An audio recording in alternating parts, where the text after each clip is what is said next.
அந்த மரணத்துடைய சிந்தனை, மௌத்துடைய சிந்தனை சகோதரர்களே ஒவ்வொரு முஸ்லிமிடம் ஒவ்வொரு நாளும் இருந்து கொண்டே இருக்க வேண்டும். உங்களோட மருமகன், உங்களுடைய சொத்து செல்வத்தை எல்லாம் அனுபவிக்கக்கூடிய மருமகன் அந்த துஆ ஓத தகுதியற்றவன் என்றால் உன்னை விட துருப்பாக்கியசாலி யாருமே கிடையாது. அந்த துஆவையாவது பிள்ளைகளுக்கு அடித்து கொடுத்து வையுங்கள். ஒவ்வொன்றுக்கும் தெளிவு கிடைக்கும் அந்த இடம்தான். அல்லாஹ் அதைத்தான் சொல்கிறான், கல்லா சௌஃப தஅலமூன் சும்ம கல்லா சௌஃப தஅலமூன்.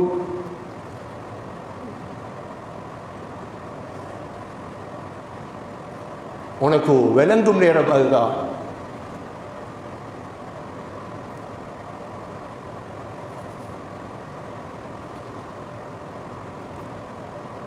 கல்லா லவ் தஅலமூன இல்மல் யகீன். உறுதியாக உனக்கு விளங்கும் நேரம் அதுதான். உறுதியாக விளங்கும். சத்தமிட்டால் சத்தம் வெளிவருமா? ஒன்றுமே வெளிவராது. அல்ஹம்துலில்லாஹி நஹ்மதுஹு வ நஸ்தஈனுஹு வ நஸ்தக்ஃபிருஹு வ நு'மினு பிஹி வ நதவக்கலு அலைஹி வ நஊது பில்லாஹி மின் ஷுரூரி அன்ஃபுஸினா வ மின் ஸய்யிஆத்தி அஅமாலினா. من يهده الله فلا مضل له ومن يضلله فلا هادي له واشهد ان لا اله الا الله وحده لا شريك له واشهد ان محمدا عبده ورسوله. اللهم صل على محمد وبارك على محمد. اما بعد، فقد قال الله سبحانه وتعالى في كتابه الكريم بعد أعوذ بالله من الشيطان الرجيم بسم الله الرحمن الرحيم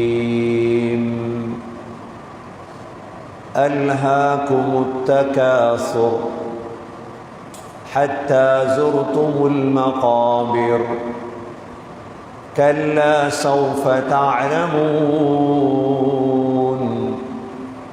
ثم كلا سوف تعلمون كلا لو تعلمون علم اليقين لترون الجحيم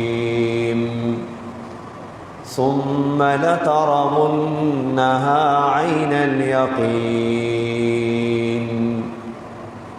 ثم لتسألن يومئذ عن النعيم. صدق الله العظيم. وقال النبي صلى الله عليه وسلم من غسل ميتا غفر له 40 مرة أو كما قال صلى الله عليه وسلم. எல்லா புகழும் அல்லாஹ்வுக்கே உரித்தாக. அல்ஹம்துலில்லாஹ். அல்லாஹ் சுப்ஹானஹு வ தஆலா இணை துணையற்றவன், ஏகன், சர்வ காரியத்தை செய்யும் சக்தி உள்ளவன். அந்த அல்லாஹ் தனித்தவன், அவன் தேவையற்றவன், அவன் யாரையும் பெற்றெடுத்தது கிடையாது, அவன் யாராலும் பெறப்பட்டவனும் அல்ல. வலம் யகுல் லஹு குஃபுவன் அஹத். அல்லாஹுக்கு நிகராக யாருமே கிடையாது. ஸலாத்தும் சலாமும் கடைசி நபியாகிய முஹம்மது ஸல்லல்லாஹு அலைஹி வஸல்லம் அவர்கள் மீதும் அவர்களை பின்பற்றிய சஹாபாக்கள், தாபிஈன்கள், தபஅ தாபிஈன்கள் அனைவர்கள் மீதும் அல்லாஹ் தன்னுடைய மக்ஃபிரத்தை சொரிந்தருள்வானாக. புனித ஜுமாவுக்கு சமம் கொடுத்திருக்கும் அல்லாஹ்வின் நல்லடியார்களே, எல்லா நேரங்களிலும் அல்லாஹுவை பயந்து வாழுமாறு, தக்வாவுடன் வாழும்படி முதலில் எனக்கும் பிறகு உங்களுக்கும் வசியத்தும் நசீஹத்தும் செய்து கொள்கிறேன். கண்ணியமிக்க அல்லாஹ்வின் நல்லடியார்களே, அல்லாஹ் சுப்ஹானஹு வ தஆலா உலக வாழ்க்கையுடைய முடிவாக அல்லாஹ் மௌத்தை ஆக்கியிருக்கின்றார். ஒரு மனிதன் மவுத் அதோடு சேர்ந்த விடயங்களை சிந்திக்கும் பொழுது அல்லாஹுடைய சிந்தனையும் ஆகிரத்துடைய சிந்தனையும் கல்விலே அதிகமாக வருவதற்கு இடம்பாடு இருக்கின்றது.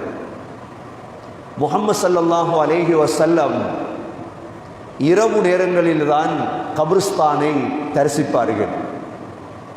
ஆயிஷா ரலியல்லாஹு அன்ஹா சொல்கிறார்கள், எனக்கு பக்கத்திலே ஸல்லல்லாஹு அலைஹி வஸல்லம் தூங்கிக் கொண்டிருப்பார். சில சமயம் நான் தேடி பார்ப்பேன், நபி அவர்கள் எனக்கு பக்கத்தில் இருக்க மாட்டார். ஆயிஷா ரலியல்லாஹு அன்ஹாவுடைய அடிமைதான் பரீரா ரலியல்லாஹு அன்ஹா.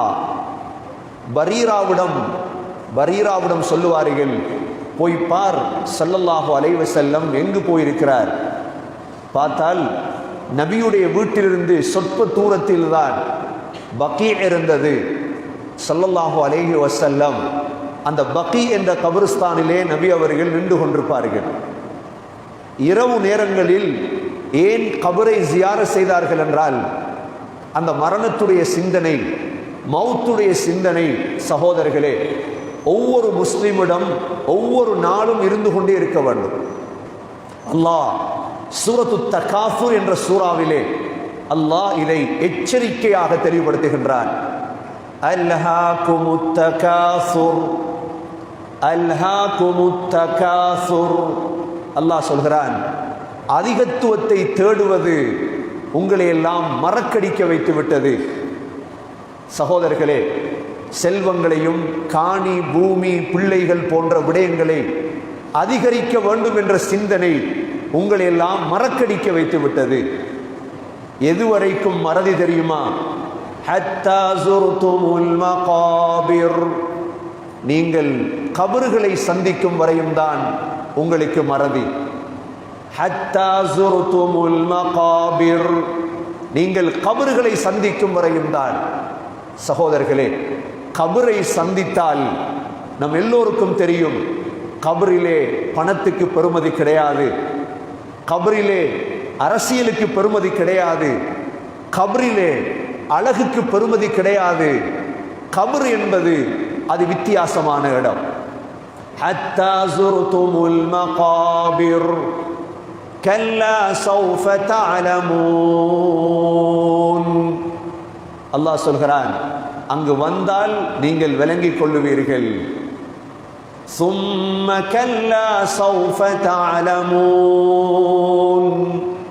திரும்ப அதே வார்த்தை அல்லாஹ் சொல்கிறான், அங்கு வந்தால் நீங்கள் விளங்கிக் கொள்ளுவீர்கள்.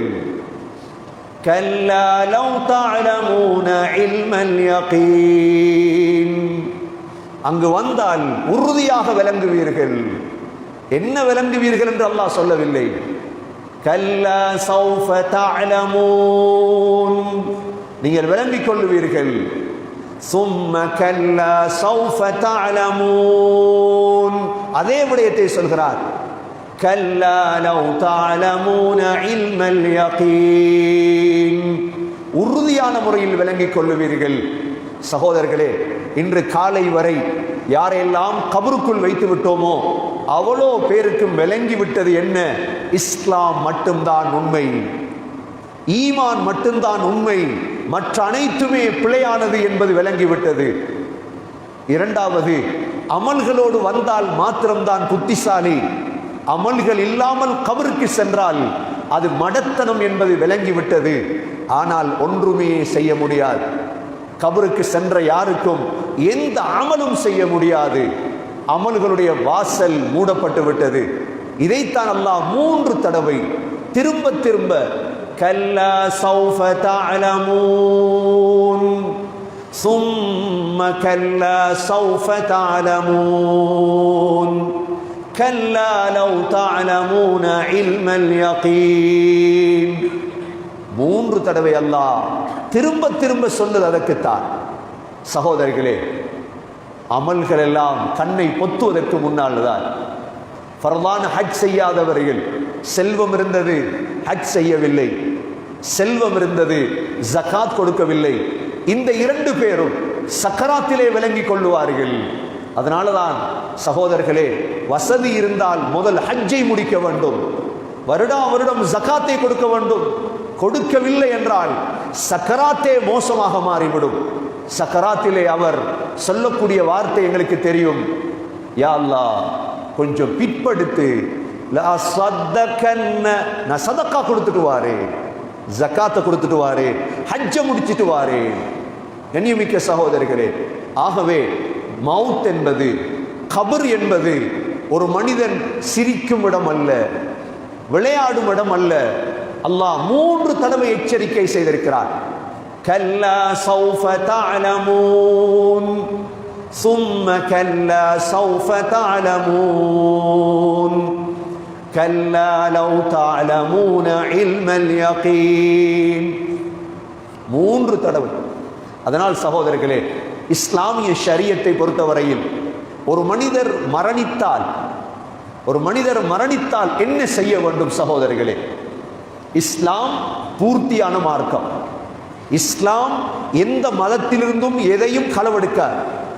அந்த பூர்த்தியான மார்க்கம்.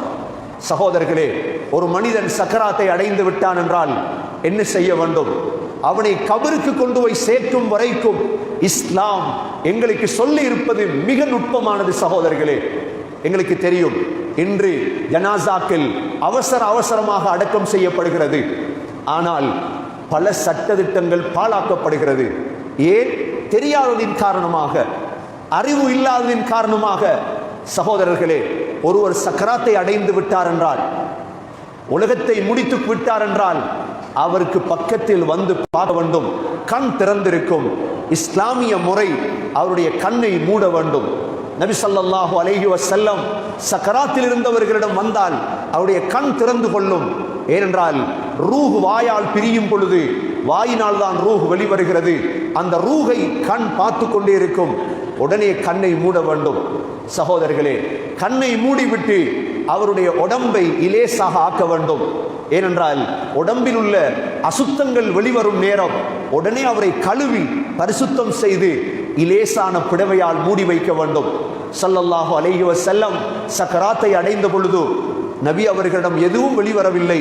நபி அவர்களை வெள்ளை புடவையால் மூடி வைத்திருந்தார்கள். சகோதரர்களே, இப்பொழுது ஜனாசா மரணித்து உயிர் பிரிந்து விட்டது. இந்த உயிர் எங்கு போயிருக்கிறது சகோதரர்களே? உடம்பு இங்கு இருக்கிறது, உயிர் போய்விட்டது. உயிர் போனால் இந்த ரூஹ் இருக்கிறதே 5 இடங்களுக்கு செல்கிறது. ரூஹ் என்பது சாதாரண ஒன்றல்ல. என்னுடைய உடம்பில் ரூஹ் இருப்பதால் தான் நான் பேசுகிறேன், பார்த்து கொண்டிருக்கின்றேன். உடம்பில் இருந்து ரூஹ் பிரிந்தால் சகோதரர்களே, அந்த ரூஹ் எங்கு போகிறது? 5 இடங்கள் இருக்கிறது ரூஹ் போகுவதற்கு. உலக வாழ்க்கையை எவ்வாறு அமைத்து கொண்டோமோ அவர்களோடு போய் சேர்ந்து கொள்வோம். முதலாவது நபிமார்களுடைய ரூஹ் சகோதரர்களே எல்லியீன் என்ற இடத்திலே இருக்கிறது. அதைவிட உயர்ந்த இடம் கிடையாது. இரண்டாவது ரூஹ் சகோதரர்களே ஷுஹதாக்களுடைய ரூஹ். முஸ்அப் பின் உமைர், ஹம்ஸா ரலியல்லாஹு அன்ஹு, அப்துல்லா பின் ஜஹஷ் போன்ற அல்லாஹ்வுடைய பாதையில் ஷஹீதானவருடைய ரூஹ். இந்த ரூஹ்களை அல்லாஹ் அவருடைய அல்லாஹ்வுடைய அர்ஷிலே ஒரு கூடு இருக்கிறது. அந்த கூட்டுக்குள் அல்லாஹ் வைத்திருக்கிறான். ஒரு பறவைக்குள் அல்லாஹ் அந்த ரூஹை போடுவான். அந்த ரூஹ் அந்த கூட்டுக்குள் தங்கி இருக்கும். ஒவ்வொரு நாளும் சொர்க்கத்திலே சுத்தி அதோடைய பழங்களை எல்லாம் சாப்பிடும். பிறகு அது வந்துவிடும். ஹஸ்ரத் ஜாஃபர் ரலியல்லாஹு அன்ஹு சகோதரர்களே, மக்காவில் பிறந்தவர், எத்தியோப்பியாவிலே இஸ்லாத்தை பரப்பியவர், மதீனாவுக்கு ஹிஜ்ரத் செய்தவர். மதீனாவுக்கு வந்த அப்துல்லாஹ் பின் ஜாஃபர் பின் அபி தாலிபை நபி அவர்கள் ஜோர்தானுக்கு அனுப்பினார்கள். முஅத்தாவிலே அவர் ஷஹீதாக்கப்பட்டார். 2 கையும் வெட்டப்பட்டது. ஜாஃபர் ரலியல்லாஹு அன்ஹு அவர்களுடைய. நபி அவர்கள் சொன்னார்கள், அந்த 2 கைக்கு பதிலாக அல்லாஹ் சொர்க்கத்திலே 2 இறக்கைகளை கொடுத்திருக்கிறான்.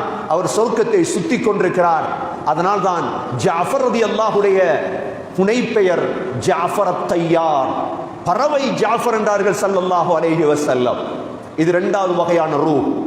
3வது வகையான ரூஹ் சகோதரர்களே மூமீன்களுடைய ரூஹ். உலகத்தில் மூமீனாக வாழ்ந்தவர், விளையாடியவர் அல்ல, தொழுகையை தவறவிட்டவர் அல்ல, நோன்பை தவறவிட்டவர் அல்ல, மோசமான காரியங்கள் ஈடுபட்டவர் அல்ல. மூமினுடைய ரூஹ் சகோதரர்களே பிரிந்ததோடு அல்லாஹ் அந்த ரூஹை சுவர்க்கத்தில் இருக்கும் ஒரு மரத்துக்குத்தான் அந்த ரூஹ் செல்கிறது. அந்த சொர்க்கத்திலே அந்த ரூஹ் மரத்திலே ஒரு பறவைக்குள் தான் போடப்படுகிறது. சொர்க்கத்தில் இருந்து கொண்டே இருக்கும் அந்த ரூஹ் அந்த மரத்தில் இருந்து கொண்டே இருக்கும் கியாமத்துடைய நாள் வரைக்கும். இது 3வது வகையான ரூஹ். 4வது வகையான ரூஹ் நமது ஊர்களில் தெரியும். தொழுகை இல்லாத முஸ்லிம், நோன்பு பிடிக்காத முஸ்லிம், ஜகாத் கொடுக்காத முஸ்லிம், குர்ஆன் ஓதாத முஸ்லிம், முஸ்லிம் தான், சமுத்தியில் முஸ்லிம், வாட் லிஸ்ட்லே முஸ்லிம், ஆனால் இஸ்லாத்துக்கும் அவருக்கும் சம்பந்தம் இல்லை. இந்த ரூஹ் சகோதரர்களே, அல்லாஹ் பர்ஸகுடைய நாள் வரைக்கும், கியாமத் வரைக்கும் அல்லாஹ் ஒவ்வொரு வகையான தண்டனை. தொழுகை இல்லாவிட்டால் அந்த ரூஹுகள் இடத்துக்கு செல்கிறது, தலைகள் உடைக்கப்படும் இடம். சகோதரர்களே, ஜினா செய்திருந்தால், தௌபா செய்யாமல் ஜினாவில் இருந்தால் அதற்கு வேறு இடம். இது 4வது இடம் சகோதரர்களே. 5வது இடம், யாரெல்லாம் இஸ்லாம் பொய் என்று சொல்கிறார்களோ, யாரெல்லாம் இஸ்லாத்தை மறுக்கின்றார்களோ, இஸ்லாம் என்ற ஒன்று இல்லை, அல்லாஹ் என்ற ஒன்று இல்லை என்று மறுக்கிறார்களோ, இந்த ரூஹுகளை அல்லாஹ் சிஜ்ஜீன் என்ற ஜெயிலிலே அல்லாஹ் போடுகின்றான். எதுவரைக்கும்? கியாமத் வரைக்கும். இந்த 5 இடங்கள் தான் ரூஹுடைய இடங்கள்.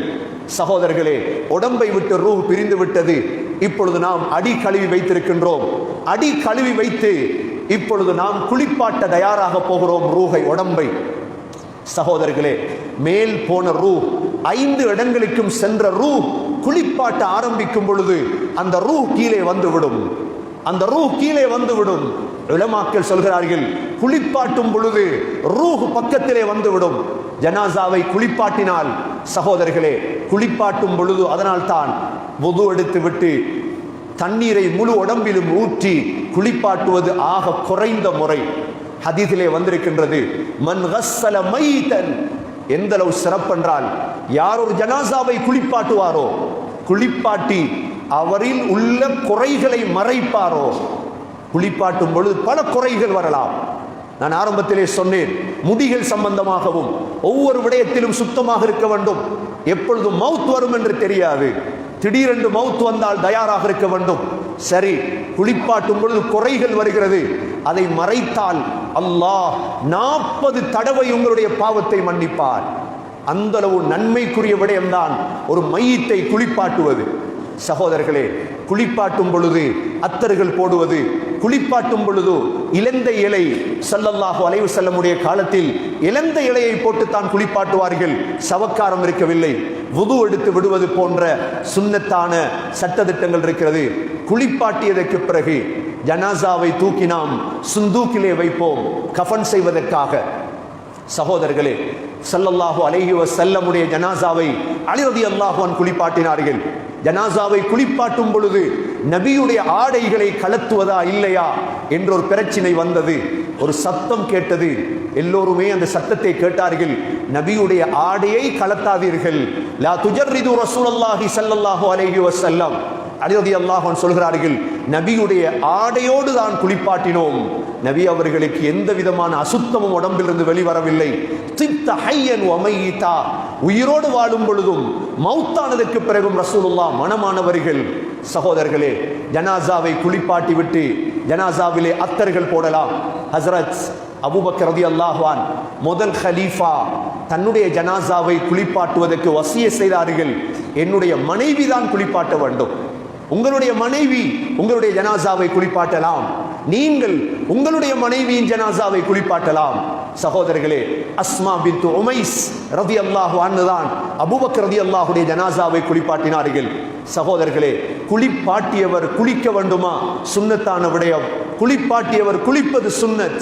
அதற்கு பிறகு குளிப்பாட்டியதற்கு பிறகு சகோதரர்களே, கஃன் செய்ய வேண்டும். நபி ஸல்லல்லாஹு அலைஹி வஸல்லமுடைய உடம்பு சஹூலியா நாட்டை சேர்ந்த வெள்ளை பிடவையால் தான் உடம்பு கஃன் செய்யப்பட்டது. இன்று நாம் 3 சுத்துகள் சுத்துவோம், ஜுப்பா போன்ற ஒன்றை அணிவிப்போம். சகோதரர்களே, ஏழுமானது 5 பிடவைகள் குளிப்பாட்டுவார்கள், அதாவது கஃன் செய்வார்கள். ஸல்லல்லாஹு அலைஹி வஸல்லம் கஃன் செய்யப்பட்டார்கள். யார்? நபி அவர்கள் சொன்னார்கள், கஃன் செய்வதுடைய சிறப்பு என்ன தெரியுமா?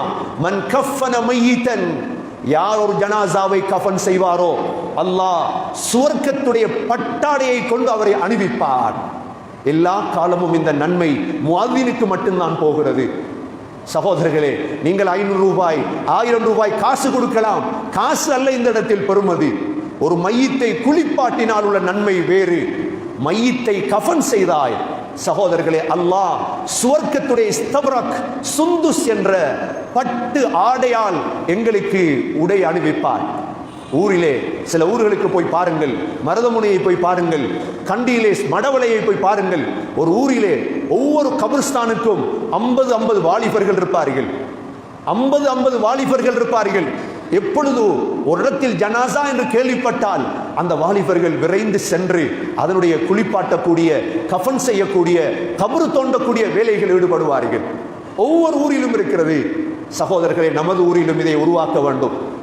இந்த விடயங்களை கற்றுக் கொடுத்து ஒவ்வொரு கபிர்ஸ்தானிலும் 50 வாலிபர்கள் உருவாக்கப்பட வேண்டும். எதற்கு?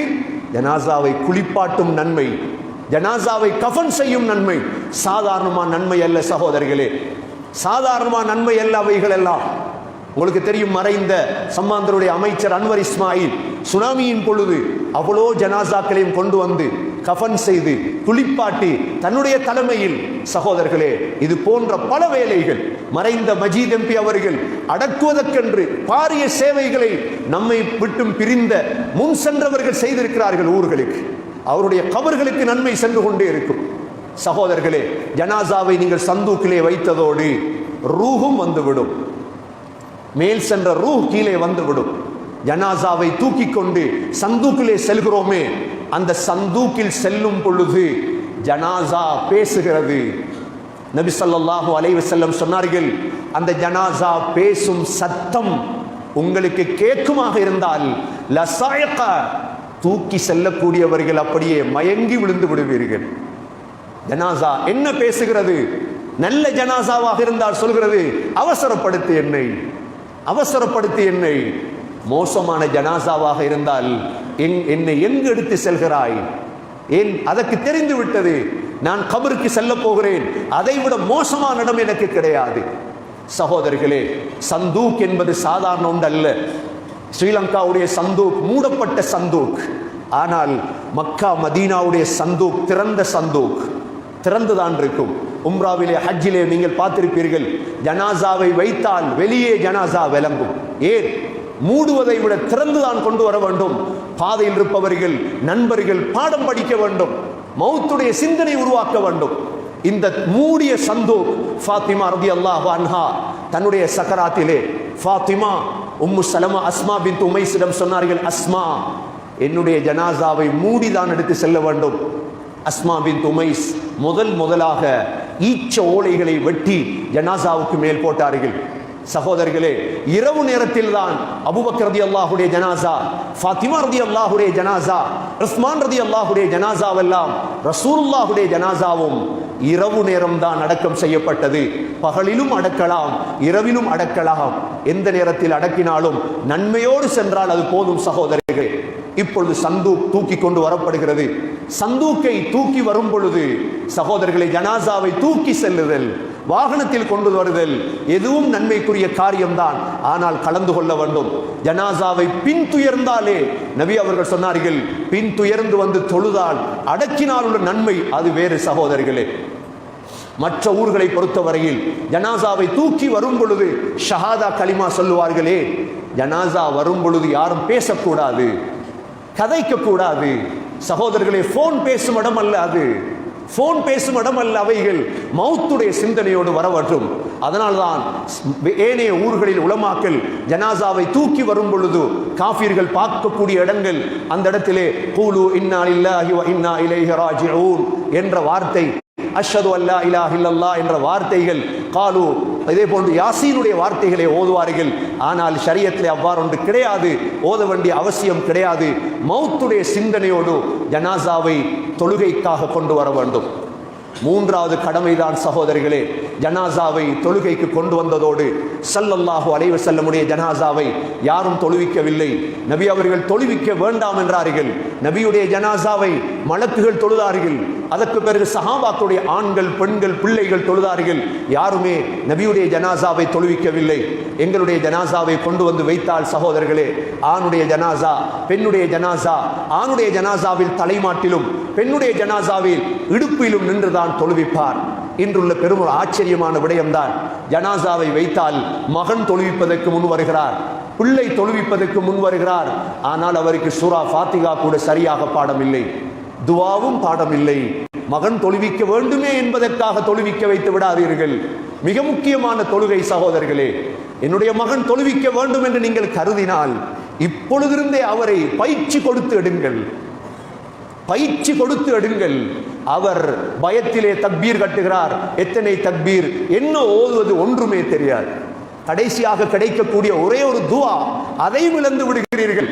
மகன் தொழுவிப்பதா, பரவாயில்லை, மகன் பழக்கப்பட்டிருந்தால் தொழுவிக்க விடுங்கள், இல்லாவிட்டால் வளமையாக உலமாக்கள் தொழுவிக்கட்டும் ஜனாசாவை. சகோதரர்களே, ஜனாசா தொழுகையில் எங்களுக்கு தெரியும் 4 தக்பீர்கள். முதல் தக்பீருக்கு பிறகு சூரத்துல் ஃபாத்திஹா, இரண்டாவது தக்பீருக்கு பிறகு நபி ஸல்லல்லாஹு அலைஹி வஸல்லம் மீது ஸலவாத், மூன்றாவது தக்பீருக்கு பிறகு துஆ.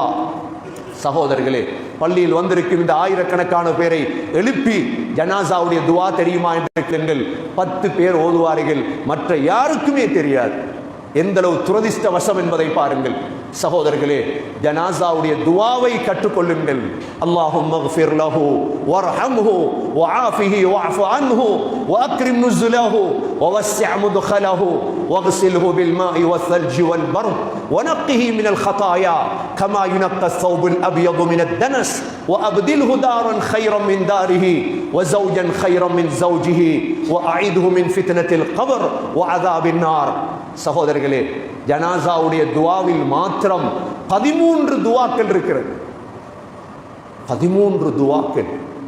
அதுல கூட உங்களுக்கு துஆ செய்யறதுக்கு மகன் கிடைக்கலண்டா அவன் மகனே இல்லை. உங்களோட மருமகன், உங்களுடைய சொத்து செல்வத்தை எல்லாம் அனுபவிக்கக்கூடிய மருமகன் அந்த துஆ ஓத தகுதியற்றவன் என்றால் உன்னை விட துர்ப்பாக்கியசாலி யாருமே கிடையாது.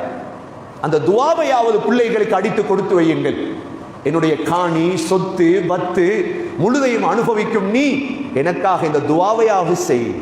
அல்லாஹும்ம ஃபிர் லஹு, யா அல்லாஹ் இவருடைய பாவத்தை மன்னிப்பாயாக, முதலாவது துஆ. வர்ஹம்ஹு, இவர் மீது இரக்கப்படுவாயாக. வஆஃபிஹி, ஆஃபியத்தை கொடுப்பாயாக. வஅஃபு அன்ஹு, யா அல்லாஹ் இவருடைய முழு விடயத்தையும் சரியாக்குவாயாக.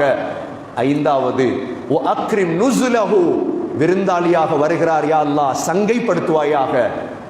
ஆறாவது வவஸ்ஸி' முத்கலஹு, இவருடைய கபரை விசாலப்படுத்துவாயாக. ஏழாவது யா அல்லாஹ் வவஸ்ஸி' முத்கலஹு வக்ஸில்ஹு பில் மாஇ வஸ்ஸல்ஜி வல் பர்த், குளிரான தண்ணீரை கொண்டு, ஐஸ் கட்டியை கொண்டு இவரை குளிப்பாட்டுவாயாக. வனக்ஹி மினல் ഖതാயா, யா அல்லாஹ் பாவங்களிலிருந்து இவரை பரிசுத்தம் செய்வாயாக. கமா நக்கைத ثوبல் அப்யத மினத் தனஸ், வெள்ளை பிடவையை எவ்வாறு பரிசுத்தம் செய்வாயோ அது போன்று இவரை பரிசுத்தம் செய்வாயாக. வஅப்தில்ஹு தாரன் ഖൈரன் மின் தாரிஹி, உலகத்தில் இருந்த வீட்டை விட சிறந்த வீட்டை கொடுப்பாயாக. வஅஹ்லன் ഖൈரன் மின் அஹ்லிஹி, உலகத்தில் இருந்த குடும்பத்தை விட சிறந்த குடும்பத்தை கொடுப்பாயாக. வஸௌஜன் ഖൈரன் மின் ஸௌஜிஹி, உலகத்தில் இருந்த மனைவியை விட சிறந்த மனைவியை, கணவனை கொடுப்பாயாக. யா அல்லாஹ் வஅஇதுஹு மின் ஃபித்னத்தில் கப்ர், 12வது துஆ, கபருடைய ஃபித்னாவை விட்டு இவரை பாதுகாப்பாயாக. 13வது துஆ வஅஸாபன் நார், நரக வேதனையை விட்டு பாதுகாப்பாயாக. இந்த 13 துஆவையும் எங்களுக்கு புத்தி இருந்தால் இன்றே எழுதி மகனுடைய கையில கொடுத்துரும். இது இப்பவே பாடமாக்கிடு. சகோதரர்களே, தேவையான இடத்துக்கு தேவையில்லை என்றால் அந்த மகன் நமக்கு தேவையில்லை. தேவையான நேரத்துக்கு பணம் பெறுமதி இல்லை என்றால் அது நமக்கு தேவையில்லை. நோய்வாய்ப்பட்டு விட்டோம், வைத்தியத்துக்கு பணம் இல்லை என்றால் எதற்கு பணம்? சக்கராத்தை அடைந்து விட்டோம், தொழுகையில் ஓதுவதற்கு ஒரு மகன் இல்லை என்றால் எதற்கு பிள்ளைகள்? சகோதரர்களே, எதற்கு குடும்பம்? ஜனாசாவுக்கு துஆவை முடித்தால் அடுத்த கட்டம் சகோதரர்களே, நபி அவர்கள் சொன்னார்கள், யார் ஒரு முஸ்லிமுடைய ஜனாசா தொழுகையில் கலந்து கொள்ளுவாரோ ஒரு கீராத் நன்மை கிடைக்கும். எவ்வளவு பெரிய பாக்கியம்! ஹதீசுகளை படித்தால் இதற்கு பிறகு சம்மாந்துறையில் ஒரு ஜனாசாவை விட மாட்டீர்கள். சொல்லுவார்கள், இப்னு உமர் ரலியல்லாஹு அன்ஹு அந்த ஹதீஸை படித்த பொழுது எத்தனையோ கீராத்துகளை விட்டு விட்டோமே.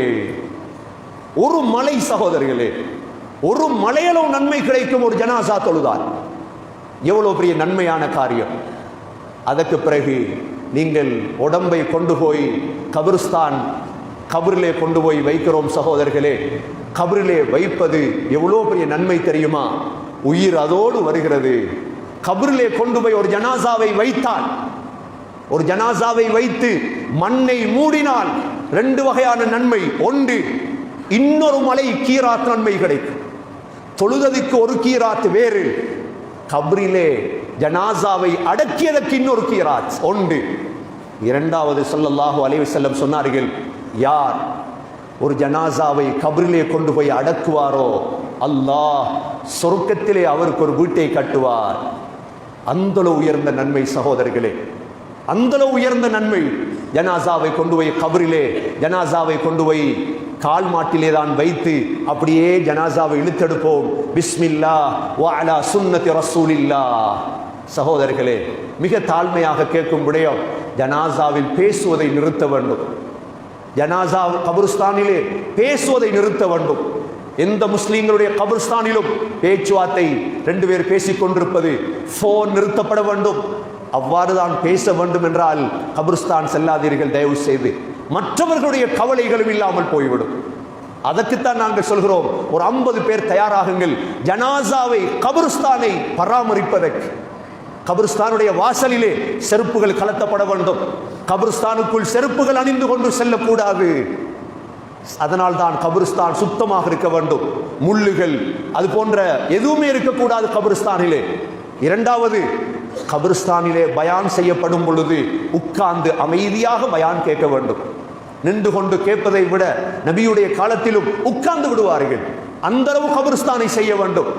அமைதியான அழகான கபருஸ்தான்களாக ஆக்கினால் சமூகத்தில் இன்னும் சீர்திருத்தம் அதிகமாகும். சகோதரர்களே, நபியுடைய கபரையும் தோண்டும் பொழுதோ அந்த காலத்தில் 2 வகையான கபர் தோண்டுவார்கள். ஒன்று, சாய்ந்த மருது நிந்தவரில் தோண்டுவதை போன்று நேரான கபர், மையத்தை வைத்துவிட்டு பலகை வைப்பார்கள். இரண்டாவது, சம்மாந்துறையிலும் தோண்டுகிறோம், மதீனாவில் அதே கபரிஸ்தான் தான், பிள்ளை குழியுள்ள கபர். நேராக தோண்டி அப்படியே சைட்லே தோண்டுவார்கள். சைட்லே தோண்டி ஜனாசாவை கொண்டு போய் சைட்லே வைத்துவிட்டு அதிலே செங்கல் நாட்டுவார்கள். நபியுடைய ஜனாசாவும் சகோதரர்களே அந்த பிள்ளை குழி என்று சொல்லக்கூடிய சைடாக தோண்டப்பட்டு நபியுடைய ஜனாசா வைக்கப்படுவதற்கு முன்னால் நபியுடைய அடிமை ஷுக்ரான் ஒரு பிடவையை எடுத்து கபர்ஸ்தானிலே விரித்தார். விரித்ததோடு சஹாபாக்கள் கேட்டார்கள், எதற்காக விரிக்கிறாய்? சொன்னார்கள், நபி அவர்கள் உட்கார்ந்த பிடவை, இதற்கு பிறகு யாரும் அந்த பிடவையில் உட்காரக்கூடாது. ஜனாசாவை அதற்குள் ஆக்கினார்கள். கபருக்குள் இறங்கினார்கள். ஹசரத் ஃபதுல் அலி ரலியல்லாஹு அன்ஹு போன்றவர்கள் மையத்தை வைத்துவிட்டு 9 செங்கல் அடக்கினார்கள். 9 செங்கல்ல எடுத்து அந்த பிள்ளை குழியுடைய அந்த வாசல்லே வைத்துவிட்டு தான் அடக்கம் செய்தார்கள். சகோதரர்களே, எங்களுடைய கபர்ஸ்தானிலும் நாங்கள் 2 முறையிலும் செய்யலாம். ஜனாசாவை வைத்துவிட்டு சகோதரர்களே, அதுதான் அவருடைய கடைசி பயணம். என்னுடைய உங்களுடைய கடைசி பயணம். மண்ணுக்கு வந்த, மண்ணால் படைக்கப்பட்ட நாம் மண்ணுக்கு செல்கிறோமே. சகோதரர்களே, ஜனாசாவை எரிக்கிறார்களே, எரிப்பவர்கள் வெகு சீக்கிரம் விளங்கிக் கொள்ளுவார்கள்.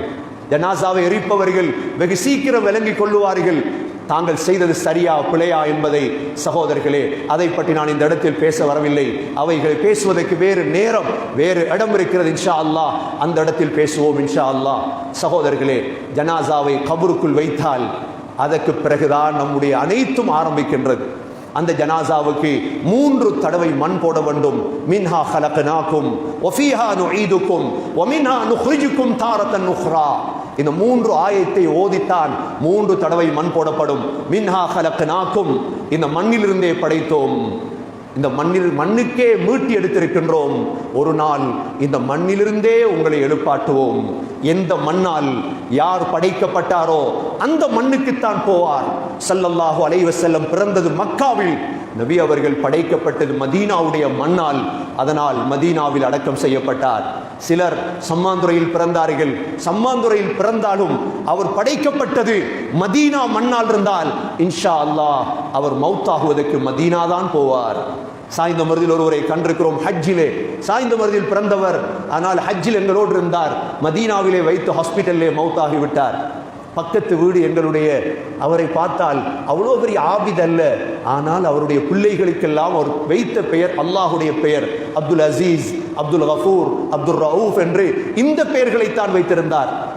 மதீனாவிலே பக்கீலே அவருடைய கபர் இருக்கிறது.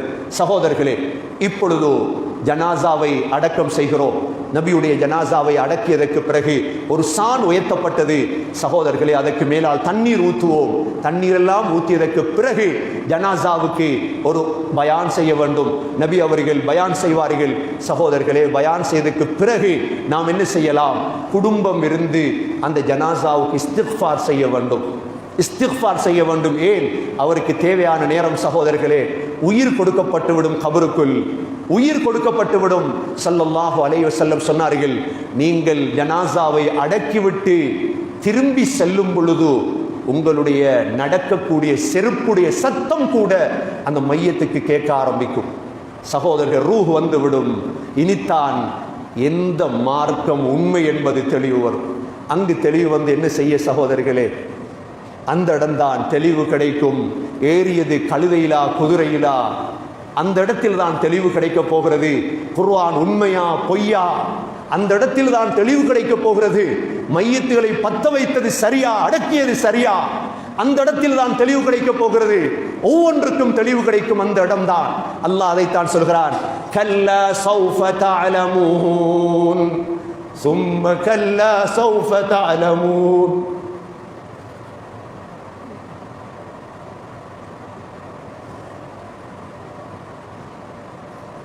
உனக்கு விளங்கும் நேரம் அதுதான்.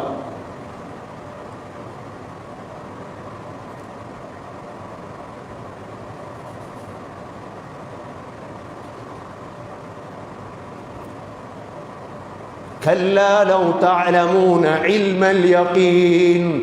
உறுதியாக உனக்கு விளங்கும் நேரம் அதுதான். உறுதியாக விளங்கும். சத்தமிட்டால் சத்தம் வெளிவருமா? ஒன்றுமே வெளிவராது. இந்த கபிரிஸ்தானில் எவ்வளோ பேருக்கு நடக்கிறது யாருக்கு தெரியும்? ஸல்லல்லாஹு அலைஹி வஸல்லம் ஒரு கபரை கடக்கிறார்கள். வேதனை நடக்கிறது, வேதனை நடக்கிறது. நபி அவர்களுக்கு அல்லாஹ் காட்டினான்.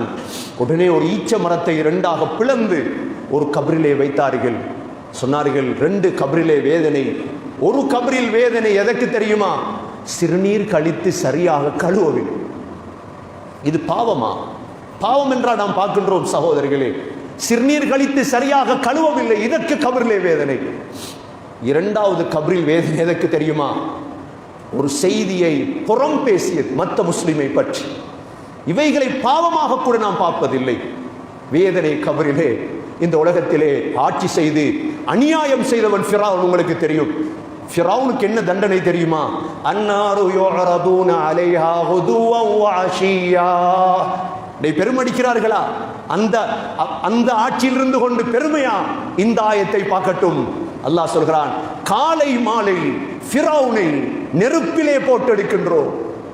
காலை மாலை போர்னையில் போட்டெடுக்கிறான் ஃபிரௌனை அல்லாஹ்.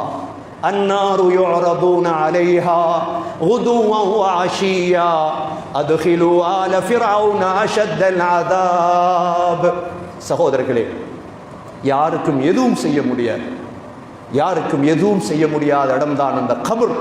அந்த கபர் என்பது நபி அவர்கள் சொல்லுவார்கள், அந்த கபரை பற்றி சொல்லும் பொழுது அது தனியான வீடு. அது இன்று உங்களை அடக்கிவிட்டு குடும்பம் சாப்பிட வந்து விட்டது, குடும்பம் டீ குடிக்க வந்து விட்டது, நீங்கள் தட்டத்தனியாக கபருக்குள். அதனால்தான் அம்ர் இப்னு ஆஸ் ரலியல்லாஹு அன்ஹு தன்னுடைய பிள்ளைகளை பார்த்து வசியத் செய்தார்கள், பிள்ளைகளே, என்னுடைய ஜனாசாவை அடக்கினால் ஒரு ஒட்டகம் அறுத்து பங்கிடும் நேரம் அளவாவது எனக்காக இஸ்திக்ஃபார் செய்யுங்கள். ஒரு ஒட்டகம் அறுத்து என்றால் 4-5 மணித்தியாலமாவது எனக்கு இஸ்திக்ஃபார் செய்யுங்கள்.